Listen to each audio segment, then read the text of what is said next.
Em um reino onde a beleza era medida em joias e a honra em títulos, uma jovem foi condenada não por seus atos, mas por sua forma. Chamavam-na de a desajeitada, a vergonha da família, e sussurravam que jamais seria desejada. Foi por essa crueldade que seu próprio pai, um homem de poder e frieza, a entregou como um castigo a um servo. Mas o que ninguém poderia prever é que, na simplicidade de uma cabana isolada, ela encontraria um amor que superaria qualquer riqueza, uma paixão que nenhum nobre jamais ousou sentir. E o que ela desvendou nos olhos daquele homem, e nos segredos que ele guardava, mudaria para sempre não apenas o destino dela, mas o de duas famílias inteiras, separadas por uma traição ancestral. Preparem-se para mergulhar em uma era de intrigas e paixões proibidas, onde a verdadeira força de um coração é testada além dos limites da dor e da humilhação. Esta não é apenas uma história de amor impossível, é uma revolução de sentimentos que irá incendiar suas emoções e provar que, às vezes, os maiores sofrimentos são apenas o prelúdio para o destino que nos aguarda do outro lado da escuridão. Descubram como uma rejeição cruel se transformou no amor mais poderoso dos tempos coloniais. Conheçam Isabela Costa, a filha que foi dada como prêmio e encontrou um coração de ouro. Se inscreva em nosso canal, deixe a sua curtida no vídeo e comente de qual cidade está nos assistindo. Os salões do Palácio Costa resplandeciam com o brilho opulento dos candelabros, suas paredes espelhadas refletindo um luxo que parecia zombar de quem não se encaixava nos rígidos padrões da nobreza. Em meio à valsa dos vestidos rodopiantes e aos risos contidos, olhares julgadores se cruzavam, enquanto o eco dos sapatos de salto ressoava no mármore polido. Era uma noite de celebração, de fachadas e mentiras douradas. E ali, entre os rostos maquiados e a beleza forçada, estava Isabela Costa, filha do Lorde Eduardo, herdeira de uma linhagem antiga, mas com um corpo que desafiava os moldes da época. Isabela não passava despercebida, mas nunca pelas razões que uma dama desejaria. Seus vestidos, sempre feitos sob medida, eram largos e discretamente bordados, como se buscassem esconder em vez de adornar. Seus cabelos fartos e castanhos eram sempre presos com fita simples, e seu rosto, de beleza inegável, era ignorado, pois sua figura ocupava mais espaço do que os olhos maldosos podiam aceitar.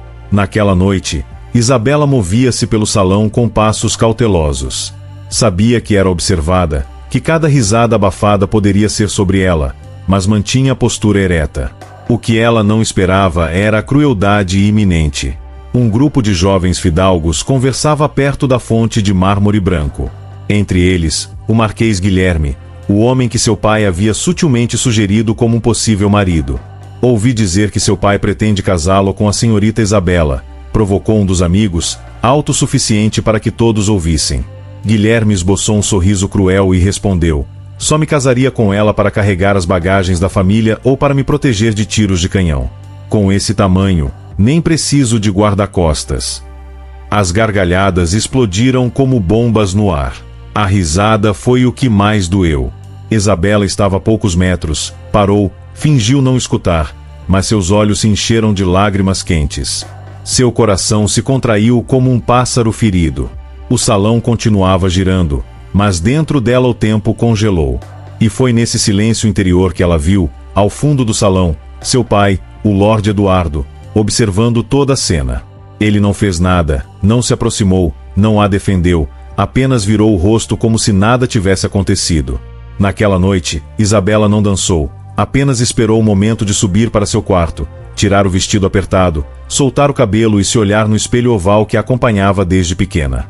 Passou os dedos sobre o próprio rosto, observou aquilo que todos pareciam rejeitar. A doçura nos olhos, a firmeza do queixo, o contorno delicado das mãos. Ela não se odiava, mas o mundo parecia decidido a ensiná-la a fazer isso. Na manhã seguinte, foi chamada ao escritório nobre da casa. Seu pai estava sentado ereto na cadeira de encosto alto, cercado por conselheiros e pela governanta. Sua expressão era de gelo puro, sem carinho, sem arrependimento. Isabela, disse ele com voz seca, existem decisões que devem ser tomadas com frieza. Você não trouxe honra ao nosso nome, mas talvez ainda possa ser útil. Ela franziu a testa. O que ele queria dizer com aquilo? A coroa precisa recompensar um homem por serviços prestados. Um servo. Sim, um servo. Ele salvou a vida de um marquês em batalha. O rei deseja recompensá-lo com uma companheira. O sangue de Isabela gelou nas veias. E o que eu tenho a ver com isso? Perguntou com a voz trêmula. O pai finalmente levantou os olhos. Você será essa recompensa. O mundo desabou sobre ela. Isso é um castigo, sussurrou Isabela, tentando se manter firme. É destino, respondeu ele com a frieza de quem nunca reconheceu a própria filha. Naquela tarde, Isabela não chorou, nem gritou, nem implorou, apenas subiu para seu quarto, pegou a fita vermelha que sua mãe usava no cabelo antes de morrer e a amarrou no seu. Sabia que sua vida estava sendo vendida como moeda de troca, mas mesmo assim escolheu sair de cabeça erguida. No dia seguinte, ao entardecer, Isabela foi levada até os limites das terras reais. Ali, uma pequena casa de madeira e pedra a esperava. E na frente da casa estava ele, Matias, alto, forte, pele morena como bronze, olhos profundos e sem medo. Ela desceu da carruagem sem dizer uma palavra. Esperava zombaria, desprezo, mas ele apenas inclinou a cabeça e disse: "Seja bem-vinda." E nesse gesto simples, Isabela sentiu o início de uma história que o mundo não estava preparado para ouvir. A carroça partiu antes mesmo que a poeira se assentasse. Não houve despedida, nenhuma mão acenando, nenhum olhar de compaixão. Isabela ficou ali parada, com os pés afundando levemente na terra seca do caminho. O vestido de linho bege, bordado com simplicidade, balançava com o vento que trazia cheiro de madeira velha e folhas queimadas. O céu acima estava pesado, carregado de nuvens, que pareciam guardar lágrimas que o mundo se recusava a derramar. À sua frente, uma casinha de pedras escuras e teto de barro, pequena, solitária, com janelas estreitas e uma porta de madeira marcada pelo tempo. Um varal discreto com lençóis brancos se movia junto à parede, e do outro lado, uma fileira de ervas secas penduradas de cabeça para baixo, exalava um perfume terroso, suave e inesperadamente delicado. Ela não sabia o que esperar, mas não esperava aquilo. A casa era humilde, sim, mas havia ordem, cuidado, como se cada pedra tivesse sido colocada com intenção, como se aquele espaço dissesse: aqui não há luxo, mas há dignidade. Então ele apareceu. Matias saiu de dentro da casa carregando uma pequena cesta de lenha nos braços. Vestia uma camisa de algodão desgastado, calças amarradas na cintura com uma corda simples e os pés descalços, a pele escura e firme como o tronco de uma árvore antiga, o olhar profundo, inquietantemente tranquilo. Quando a viu, parou. Olhou-a de cima a baixo, mas não com julgamento, com curiosidade silenciosa, com cautela, como quem mede o vento antes de dar o primeiro passo. E então disse: "A casa é sua, se quiser entrar." Só isso, sem ironia, sem desprezo. Isabela hesitou, o coração acelerado, a respiração presa no peito, como um pássaro enjaulado, mas caminhou. Cada passo era um desafio, cada movimento uma lembrança de que não estava ali por escolha. Ao entrar, sentiu o cheiro de lenha, chá de folhas secas e algo assado. Talvez milho, talvez raízes. A casa estava dividida em 2 cômodos. Na sala, uma mesa de madeira com 2 cadeiras, um banco coberto por um tecido listrado, prateleiras com potes de barro, uma esteira enrolada num canto. No outro cômodo, uma pequena cama com cobertores escuros e um baú fechado. "Pode dormir ali", disse ele, apontando para o quarto menor. Isabela apenas acenou com a cabeça.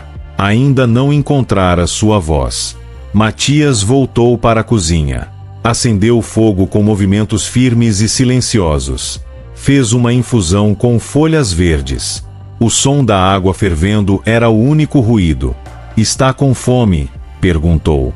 Isabela abriu a boca, depois a fechou. Finalmente respondeu: "Não sei."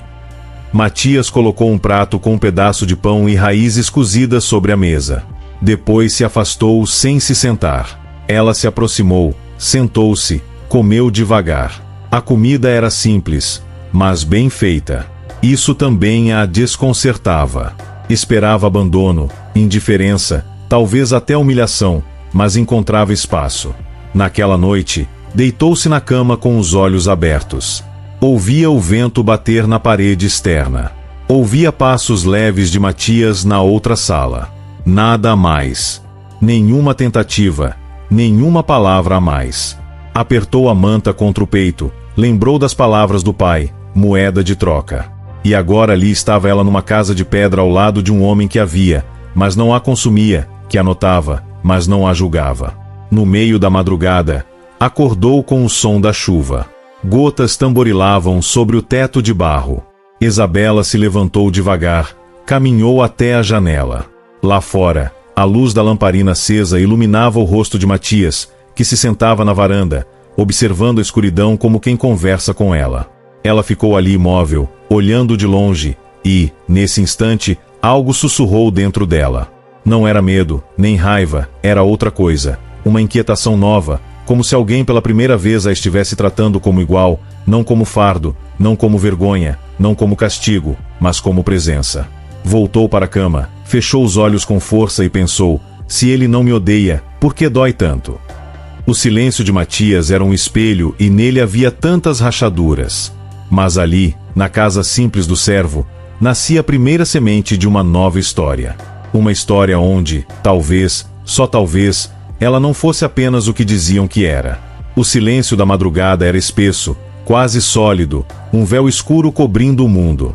Os grilos cantavam à distância, interrompidos de vez em quando pelo estalar da madeira no fogão, que ainda mantinha um fio de brasa. A pequena casa dormia, mas dentro dela, Isabela estava acordada, deitada sobre o colchão rústico, o corpo imóvel, mas o coração em tumulto. O lençol grudava na pele úmida, o pensamento girava, o orgulho pulsava, precisava sair dali. Não suportava mais o contraste entre o que sentia e o que via. Como podia aquele homem, um servo, tratá-la com mais dignidade que a própria família? Como podia seu silêncio dizer tanto e, ao mesmo tempo, ser insuportável? Era como se ele enxergasse o que ela mesma tentava esconder. Naquela noite, levantou-se em silêncio, o chão frio recebeu seus pés descalços como gelo, pegou o xale pendurado atrás da porta, abriu devagar a portinha lateral que ficava nos fundos da casa. Lá fora, o vento era cortante. A escuridão abraçava tudo com força ancestral, as árvores sussurravam inquietas. O chão de terra, ainda úmido pela chuva, rangia sob seus passos. Mas ela não olhou para trás. Caminhou primeiro devagar, depois mais rápido. As mãos tremiam, o xale escapava do ombro, o frio se infiltrava pelas frestas da roupa, mas ela continuava como quem foge, não só de um lugar, mas de si mesma. A trilha de lama levava a um antigo caminho de caçadores, um corredor de árvores retorcidas, onde a lua mal conseguia penetrar. O som das corujas, o barulho de pequenos animais, tudo criava uma sinfonia de tensão, mas ela não parava. Isabela corria. Corria de uma bondade que não entendia. Corria do próprio reflexo no espelho da casa. Corria da lembrança da risada dos nobres e da calma nos olhos de Matias. Foi então que o mundo escureceu. Um galho solto sob seus pés, um escorregão, um som seco e a queda. O corpo rolou pela encosta molhada. A lama grudou no vestido. O impacto contra o chão tirou-lhe o fôlego. A cabeça bateu numa pedra com um som surdo. O mundo girou. O céu pareceu virar de cabeça para baixo e então o vazio. Quando os olhos se abriram novamente, o mundo estava embaçado, cheiro de terra molhada, sangue seco e lenha. A testa latejava, os braços doíam, mas havia calor em sua pele. Alguém a carregava. Matias.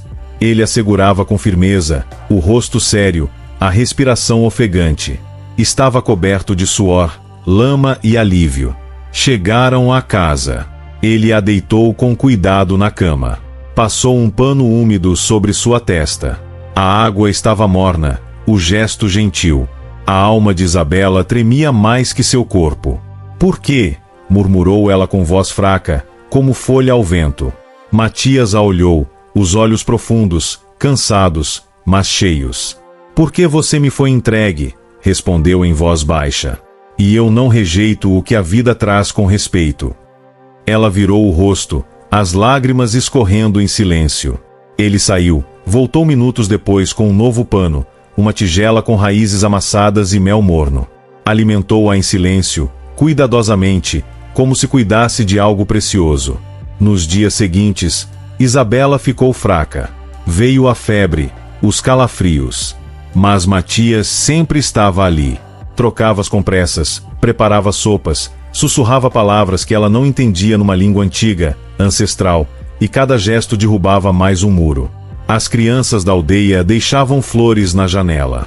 Um ancião trouxe um cobertor novo, uma mulher anônima, um vidro de doce de abóbora. Isabela, mesmo em repouso, começou a ver, a perceber. Pessoal, pausa rapidinho na história. Fechamos uma parceria aqui no canal com o NutraCarflex. Ele tem ajudado muita gente a aliviar dores nas articulações, joelho, coluna, ombros. Se você sofre com isso, vale a pena conhecer sem compromisso. Link na descrição e no comentário fixado. Obrigado por todo o apoio. O mundo lá fora era duro, sim, mas também era feito de gente que cuidava. Uma manhã, ao despertar, encontrou sobre a mesa, ao lado da cama, uma escultura entalhada em madeira. Era uma mulher com os olhos fechados e as mãos sobre o peito, e embaixo dela, escrito em caligrafia rústica, corpo grande, alma imensa. Chorou. Chorou porque nunca alguém lhe havia falado assim. Chorou porque o que a curava não era sopa, nem o descanso, era o cuidado e talvez fosse o início do amor. O tempo na casa de madeira passava devagar, como se o relógio tivesse se rendido ao ritmo do vento, ao cheiro da lenha queimando e ao canto dos pássaros que vinham cantar pelas manhãs. Isabela despertava com o sol tocando sua pele. O calor suave entrava pela janela estreita, aquecendo suas bochechas antes mesmo de abrir os olhos. Havia algo novo naquele despertar. Não havia gritos, nem ordens, nem pressa. Apenas o aroma do café de milho torrado vindo da cozinha e o som do fogo sendo reavivado. Matias já estava de pé. Sempre estava. Não fazia barulho, não falava alto, mas sua presença enchia a casa. Era como uma árvore firme, silenciosa, viva. Cozinhava com atenção, consertava suas próprias roupas, organizava as ervas em pequenos ramos que pendurava ao lado das janelas e quando se cruzava com Isabela no corredor, apenas dizia: "Dormiu bem?" Ela só balançava a cabeça. Ainda não sabia como responder a tanta calma. Na primeira semana, Isabela se limitava a observar. Seu mundo sempre havia sido feito de veludos, salões frios e criados que baixavam o olhar. Agora via beleza no chão de terra batida, no assobio da chaleira, no gesto delicado com que Matias lavava as mãos antes de tocar os feijões. A simplicidade não era feia, era limpa, verdadeira. Com o passar dos dias, Isabela começou a se levantar mais cedo. Dobrou seus próprios lençóis, varreu o terraço, tentou aprender a amarrar os ramos de ervas sem muito sucesso no início. Matias a observava de longe, nunca corrigia, apenas sorria de lado. "Você tem jeito nas mãos", disse ele certo dia. Ela parou surpresa. Ninguém jamais havia elogiado suas mãos, sempre diziam que eram grossas, grandes demais, mas ali, naquela frase simples, havia reconhecimento. Uma tarde, Isabela se sentou no banco do terraço e passou horas observando como o céu mudava de cor. Era um espetáculo silencioso. O azul se transformava em dourado, depois lilás e, finalmente, um manto escuro salpicado de estrelas. As crianças do povoado brincavam com arcos de madeira à distância. Uma delas, uma menina de tranças curtas, se aproximou. "Você é a mulher do homem forte?", perguntou inocente. Isabela riu. "Não sou mulher de ninguém, mas ele olha para você como se fosse." Isabela ficou em silêncio. Aquilo ecoou dentro dela como um sino antigo. No dia seguinte, algo mudou. Matias estava na horta plantando raízes quando Isabela se aproximou com uma cesta. Dentro, roupas remendadas. Havia passado a tarde costurando sozinha pela primeira vez em anos. "Fiz isso", disse mostrando. Matias segurou as roupas. Matias segurou as roupas. Seus dedos ásperos roçaram os dela. Um arrepio percorreu Isabela. "São bem feitas", disse ele, e o elogio, simples e sincero, valeu mais do que qualquer joia. Naquele dia, Isabela sentiu que havia encontrado seu lugar, não no palácio, mas ali, ao lado de Matias, construindo uma vida com as próprias mãos. O tempo voou, e a pequena cabana se encheu de risos e de uma nova vida. Uma manhã, Matias encontrou Isabela sentada no banco do terraço, com uma expressão pensativa. "O que a aflige?", perguntou ele. Ela sorriu. "Nada. Apenas penso em como a vida é estranha. Fui enviada para cá como um castigo, e encontrei a maior bênção." Matias se sentou ao lado dela, e o silêncio entre eles era de pura cumplicidade. Mas a paz não duraria para sempre. A notícia da recompensa do servo havia chegado aos ouvidos do Lord Eduardo, que, enraivecido pela afronta, decidiu reaver sua filha e a criança que ela esperava. Ele não podia permitir que o nome da família fosse manchado por tal união. "Ela é minha filha", bradou o Lord Eduardo para o Duque Álvaro, seu primo, um homem de semblante austero e autoridade inquestionável. "E essa criança é uma mancha em nossa linhagem. Eles devem ser separados." O Duque Álvaro, com sua voz grave, tentou argumentar. "Eduardo, o rei concedeu a recompensa. Não podemos desonrar a palavra real."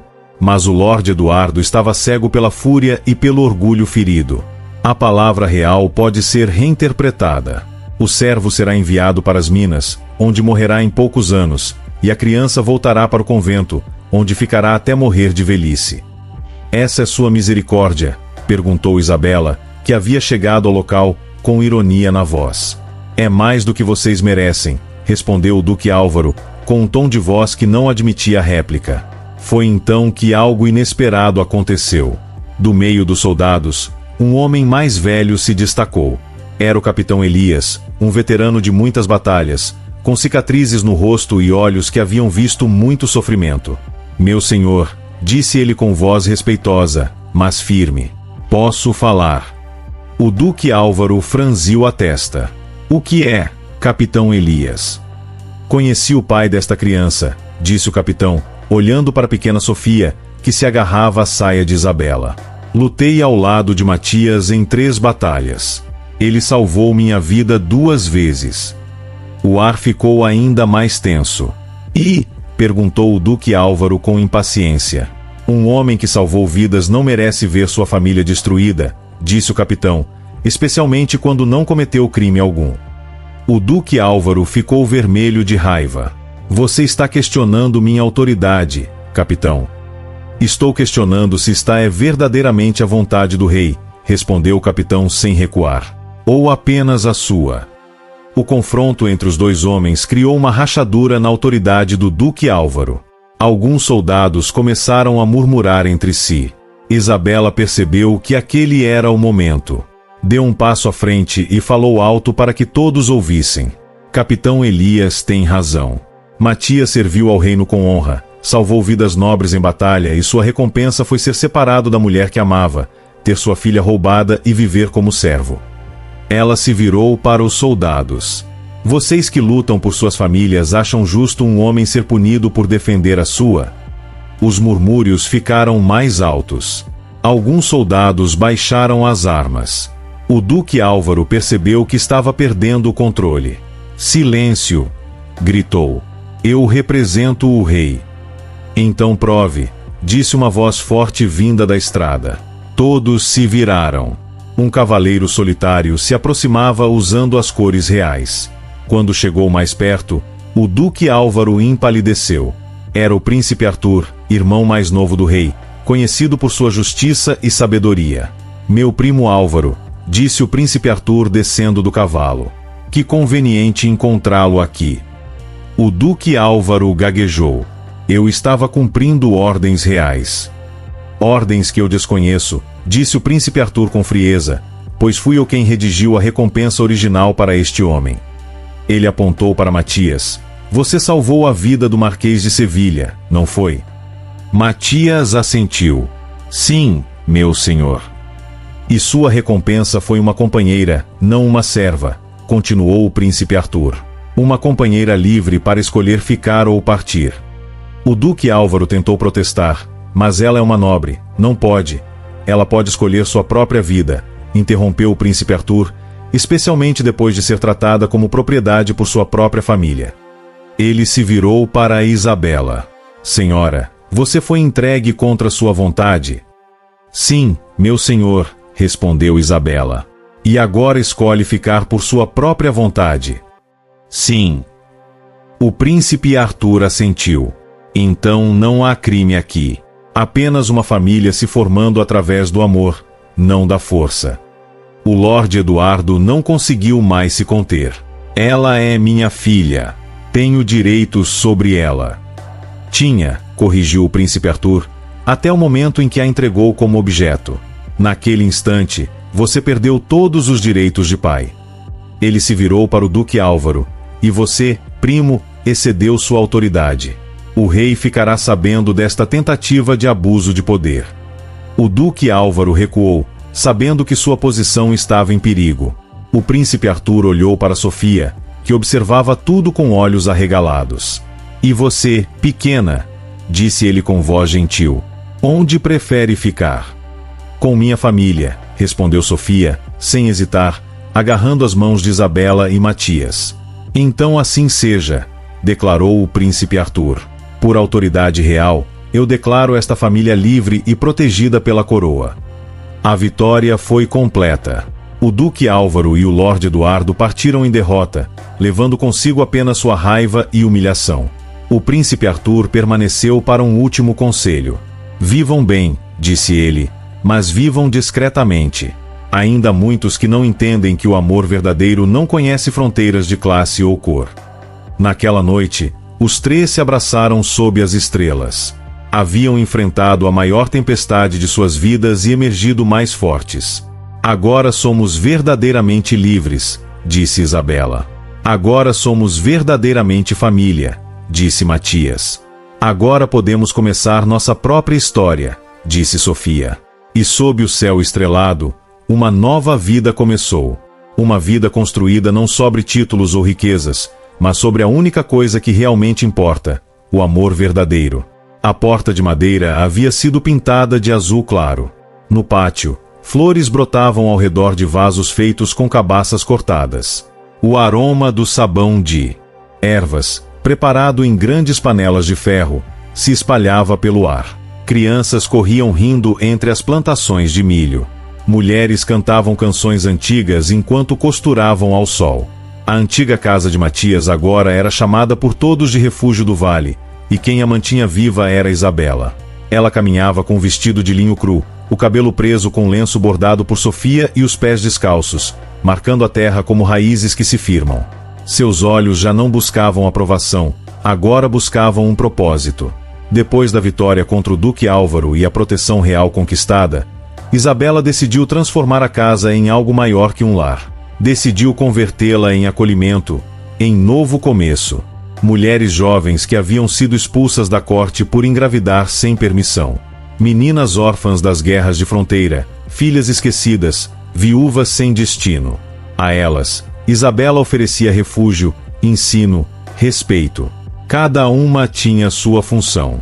Umas colhiam ervas, outras aprendiam a costurar, fiar, ler e escrever. A horta crescia a cada semana. O forno de barro, construído por Matias, com a ajuda das mais experientes, exalava o aroma de pão fresco todas as manhãs. Isabela ensinava com doçura e firmeza, com a voz tranquila de quem havia aprendido que o amor precisa de raízes profundas para florescer. Ela costurava mais que tecidos, costurava histórias partidas. Uma tarde, uma jovem chamada Esperança, magra, com olhos que carregavam mais dor que anos, se aproximou com timidez. Dona Isabela, aqui eu também posso ser alguém. Isabela tomou suas mãos com ternura. Suas mãos eram firmes, largas, e agora carregavam autoridade sem violência. Você já é alguém, só precisa lembrar disso. Esperança chorou porque ninguém jamais lhe havia dito aquilo. Matias observava tudo de perto, não como líder, nem como salvador, mas como base. Fazia o que ninguém via. Consertava telhados, plantava árvores, fabricava brinquedos de madeira para Sofia e as crianças pequenas. E todas as noites se sentava com Isabela no terraço em silêncio. Um silêncio que agora significava plenitude. Sofia crescia como a terra que a rodeava, fértil, colorida, forte. Estudava com os livros que Isabela trouxe do convento. Cantava enquanto lavava os panos. Aprendia palavras em 3 idiomas diferentes. Chamava Matias de avô do coração e chamava Isabela de mamãe. Os vizinhos que antes torciam o nariz agora paravam no caminho para cumprimentar. Alguns pediam conselhos, outros doavam sementes, barro, pão. E todos diziam: a senhora fez aqui o que os nobres nunca fizeram por nós. Isabela sorria sem vaidade, porque agora sabia. Sua nobreza não estava no sangue, mas no que brotava de suas mãos. No centro da casa, mandou erguer um mural de madeira. Ali penduravam retratos desenhados à mão de cada mulher que passou pelo refúgio. Acima deles, entalhado por Matias, estava escrito: onde não houve lugar, criamos chão. À noite, sob a luz suave das lamparinas, Isabela se sentava com Sofia para contar histórias, não contos de fadas, mas histórias reais de dor, de superação, de coragem. E a menina escutava com os olhos brilhantes, perguntando: mamãe, por que as pessoas más têm tanto medo das boas? Isabela acariciava seu cabelo e respondia: porque as boas mostram tudo o que eles negaram a si mesmos. Era uma manhã de domingo quando tudo mudou novamente. Isabela estava ensinando um grupo de jovens mães a preparar remédios com ervas quando ouviu gritos vindos da estrada principal. Correu até a entrada do refúgio e viu uma cena que fez seu coração acelerar. Uma carroça velha se aproximava, puxada por 2 cavalos cansados. Na boleia, um homem idoso conduzia com dificuldade, mas não era isso que chamava atenção. Era o que vinha atrás da carroça. 5 mulheres caminhavam a pé, algumas carregando bebês, outras sustentando anciãs, todas com roupas rasgadas, rostos sujos de poeira e olhos cheios de medo e cansaço. A carroça parou em frente ao refúgio. O homem idoso desceu com dificuldade e se aproximou de Isabela. Senhora, disse ele com voz rouca, me disseram que aqui acolhem mulheres em necessidade. Sim, respondeu Isabela, sempre. Estas mulheres, continuou o homem apontando para o grupo, fugiram de um casamento forçado. A mais nova tem apenas 14 anos, o noivo tem 60. Isabela sentiu a raiva ferver em suas veias, mas manteve a voz calma. Elas estão seguras agora. Uma das mulheres, claramente a líder do grupo, se aproximou.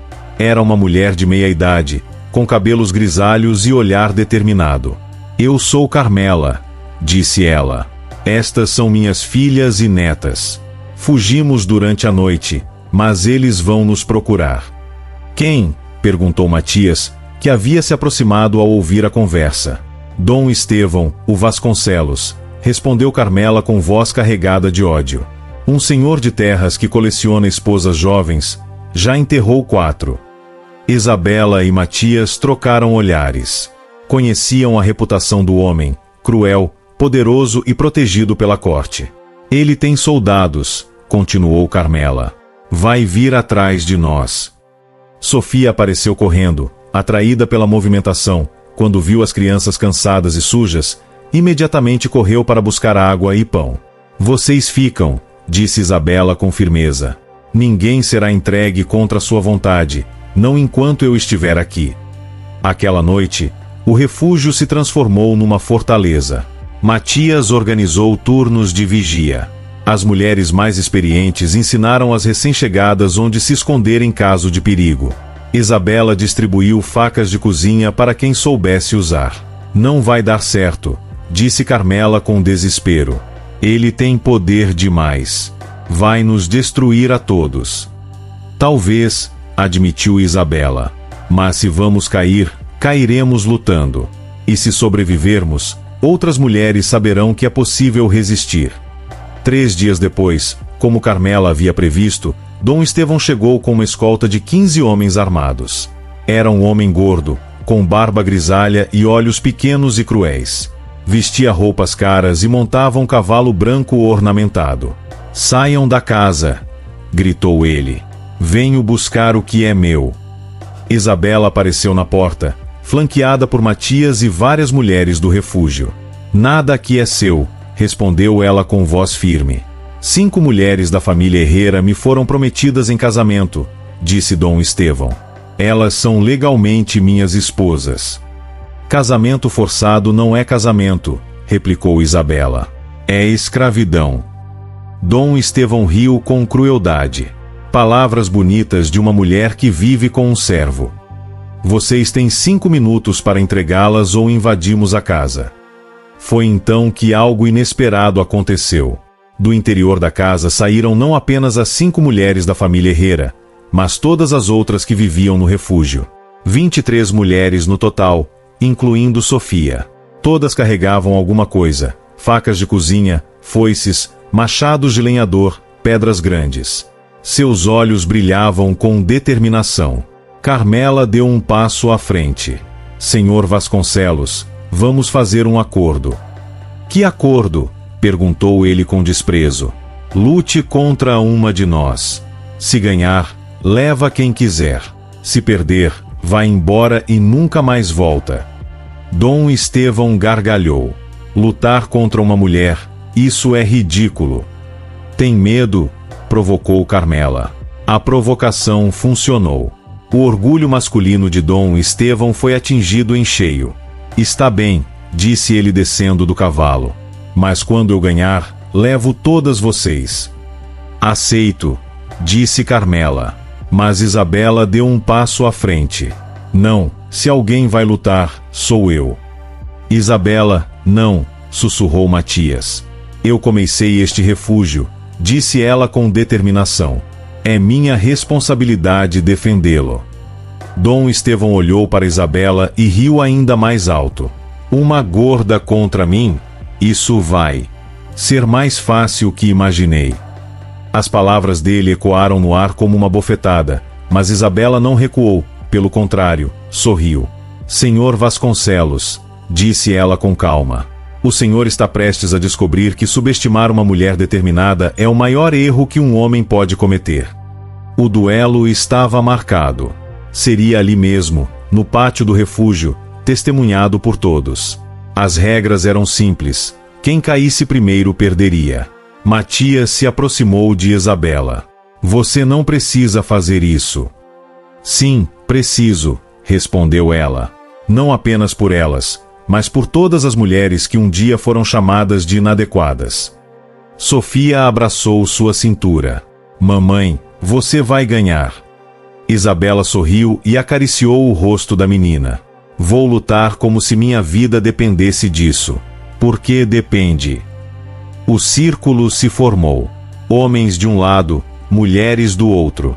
No centro, Isabela enfrentava Dom Estevão, sabendo que aquele momento definiria não apenas o destino do refúgio, mas o futuro de todas as mulheres que se atreveram a sonhar com liberdade. O sol estava se pondo, tingindo o céu de vermelho como sangue, e na terra vermelha do pátio, duas visões de mundo estavam prestes a se chocar. A luta pela dignidade estava apenas começando. O círculo estava formado. De um lado, os homens de Dom Estevão, com suas espadas reluzentes e armaduras de couro. Do outro, as mulheres do refúgio com seus instrumentos simples e corações determinados. No centro, sob a luz dourada do pôr do sol, Isabela e Dom Estevão se encaravam. Ele era maior, mais pesado, mais forte, mas ela tinha algo que ele nunca possuiu: a força de quem luta, não apenas por si, mas por todas que vieram antes e todas que viriam depois. Última chance de desistir, gorda, zombou Dom Estevão, tirando a camisa e revelando músculos ainda firmes, apesar da idade. Isabela não respondeu, apenas se posicionou, os pés firmes na terra vermelha, os olhos fixos no oponente. Matias havia lhe ensinado alguns movimentos básicos de defesa durante os anos juntos, mas sabia que sua verdadeira arma não era técnica, era determinação. Comecem! Gritou Carmela. Dom Estevão avançou como um touro furioso, esperando derrubar Isabela com o primeiro ataque, mas ela se esquivou no último instante, usando o próprio peso dele contra si. Ele passou direto e quase caiu. O público feminino gritou de alegria. Os soldados murmuraram surpresos. Sorte de principiante, rosnou Dom Estevão, virando-se para atacar novamente. Desta vez veio mais calculista, tentando agarrá-la pelos braços. Isabela permitiu que se aproximasse, depois usou o joelho contra seu estômago. Ele gemeu de dor e recuou. Impossível, murmurou um dos soldados. A senhora está ganhando, gritou Sofia. Mas Dom Estevão estava longe de ser derrotado. Com raiva, apanhou um punhado de terra e jogou nos olhos de Isabela. Cega temporariamente, ela não viu o soco que veio em seguida. O impacto a jogou no chão. Agora sim, comemorou Dom Estevão, avançando para finalizar a luta. Mas Isabela rolou para o lado, limpou os olhos rapidamente e se levantou. Havia sangue no canto de sua boca, mas seu olhar permanecia firme. Você luta como covarde, disse ela com voz clara. E você fala demais para quem está perdendo, respondeu ele, atacando mais uma vez. A luta continuou por longos minutos. Isabela levava mais golpes, mas também os devolvia quando podia. Usava sua inteligência contra a força bruta dele, sua agilidade contra seu peso. O sol estava quase se pondo quando Estevão conseguiu agarrá-la por trás, colocando o braço ao redor de seu pescoço. Acabou, disse ele ofegante. Renda-se. Isabela sentia o ar faltando, a visão escurecendo, mas então ouviu a voz de Sofia gritando: Mamãe, lembre-se de quem você é. E ela lembrou. Lembrou da menina humilhada no palácio. Lembrou da mulher entregue como castigo. Lembrou de todas as noites de dor e todas as manhãs de esperança.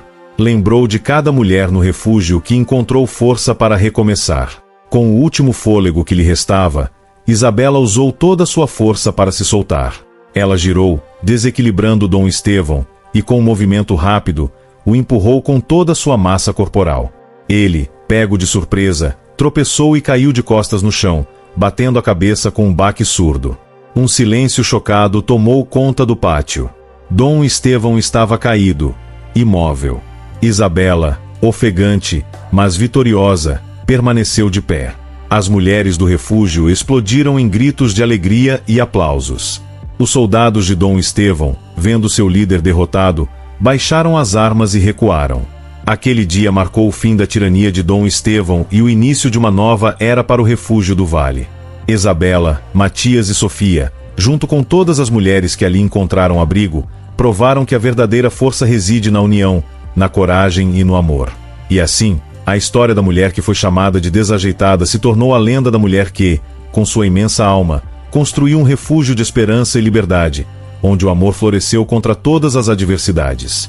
E a partir daquele dia, ninguém mais ousou subestimar a força de uma mulher determinada. Obrigado por ficar conosco até o final. Não esqueça de se inscrever em nosso canal, curtir o vídeo e comentar de qual cidade que nos assistiu. Seu apoio nos ajuda muito.